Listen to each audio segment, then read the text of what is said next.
যারা আমাদের রেমিটেন্স যোদ্ধা রয়েছে বিশ্বের বিভিন্ন প্রান্তে, যারা প্রবাসী রয়েছে, আমাদের এই ছাত্র জনতার অংশগ্রহণে সফল গণঅভ্যুত্থানটির ক্ষেত্রে রেমিটেন্স যোদ্ধাদের বিশেষ অবদান রয়েছে।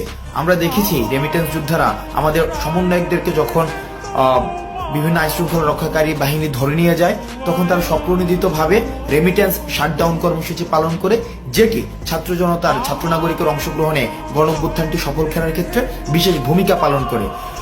এই কয়েকদিনে আমরা দেখেছি যে বিভিন্ন প্রবাসী বা রেমিটেন্স যোদ্ধা আমাদের সাথে বিভিন্নভাবে যোগাযোগ করতে চেষ্টা করেছে এবং তারা তাদের বিভিন্ন দাবি আমাদের কাছে পৌঁছাতে চেষ্টা করেছে। আমরা প্রত্যেকটি দাবিকে বিশেষভাবে গুরুত্ব দিচ্ছি এবং বিশেষ করে কিছু দাবি আমাদের নজরে এসেছে। আমি এর মধ্যে কিছু দাবি নিয়ে কথা বলবো। এর মধ্যে প্রথম একটি দফা দাবি, যেটি আমাকে ব্যক্তিগতভাবে মানসিকভাবে বেশ তাড়িত করেছে, যেখানে তারা বলেছে বিদেশে যখন কোনো রেমিটেন্স যোদ্ধা মারা যায়, তার লাশটি যখন দেশে নিয়ে আসতে হয় তখন তাকে একটা ফি দিতে হয়। আমরা এই জায়গায় তারা এই ফিটি চাচ্ছেন না বা এই ফিটি তারা দেওয়ার মতো, বা আমরা এটা মনে করি যে রেমিটেন্স যোদ্ধা যারা দেশের জন্য বাইরে থেকে কাজ করেছে, তাদের যে অপঘাতের মৃত্যু বা স্বাভাবিক মৃত্যু যখন হয়, তারা যখন দেশে আসতে চায় বা দেশে তাদের লাশটা নিয়ে আসতে হয়, সেক্ষেত্রে আমরাও বিশ্বাস করি কোনো ধরনের ফি থাকা উচিত নয়। সুতরাং এই বিষয়টি নিশ্চয়ই অ্যাড্রেস করা হবে।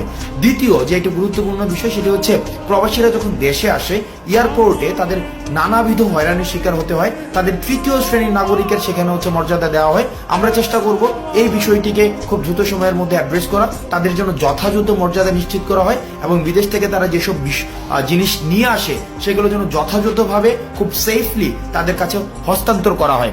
আরেকটি বিষয় রয়েছে, সেখানে তারা বলেছেন যে যতদিন পর্যন্ত তারা বিদেশে থাকেন ততদিন পর্যন্ত তাদের যেই সন্তান রয়েছে দেশে, তাদেরকে বিশেষভাবে তাদের যেন তত্ত্বাবধান করা হয়, সেই বিষয়টিকে আমরা অ্যাড্রেস করার চেষ্টা করব।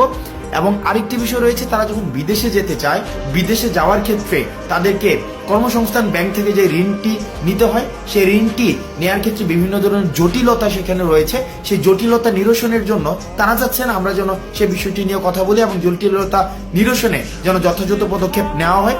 সেই বিষয়টি নিয়েও আমরা বৈষম্য বিরোধী ছাত্র আন্দোলন, এই অন্তর্বর্তীকালীন যে সরকারটি গঠিত হয়েছে, সেখানে আমরা বিশেষভাবে সেই বিষয়গুলো আমরা অ্যাড্রেস করব। এখন বর্তমানে যারা রেমিটেন্স যোদ্ধা বিশ্বের বিভিন্ন প্রান্তে রয়েছেন, আমরা আহ্বান জানাবো আপনাদের কাছে, বাংলাদেশ যে অন্তর্বর্তীকালীন সরকার গঠিত হয়েছে, সেই সরকারের হাতকে শক্তিশালী করার জন্য এবং আমরা যেই বৈষম্যহীন বাংলাদেশের স্বপ্ন আমরা দেখেছি, সেই স্বপ্নকে প্রভাবিত করার জন্য, সেই স্বপ্নকে গতিশীল করার জন্য এবং সেই স্বপ্নকে বাস্তবায়ন করার জন্য আমরা বিশ্বাস করি রেমিটেন্স যোদ্ধাদের সহায়তা ছাড়া সেটি কখনোই সম্ভব না।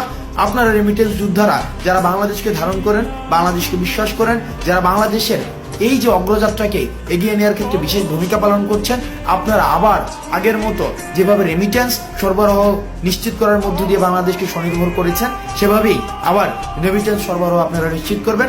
আমরা এই অন্তর্বর্তীকালীন সরকারে আমাদের ছাত্র প্রতিনিধি যারা রয়েছেন, তাদের অংশগ্রহণের মধ্য দিয়ে আপনাদের না বলা কথাগুলোকে আমরা তাদের কাছে পৌঁছে দিব এবং আমরা প্রতিশ্রুতি দিচ্ছি আপনাদের এতদিন পর্যন্ত যেসব দাবিগুলো বাস্তবায়ন হয়নি, সেই সব দাবিগুলো বাস্তবায়নের ক্ষেত্রে আমরা স্পোক্সম্যান হিসাবে কাজ করব। আপনারা বিশ্বের যে প্রান্তে থেকে বাংলাদেশকে প্রতিনিধিত্ব করছেন, আপনাদের সবাইকে সালাম জানাচ্ছি। সালাম আলাইকুম।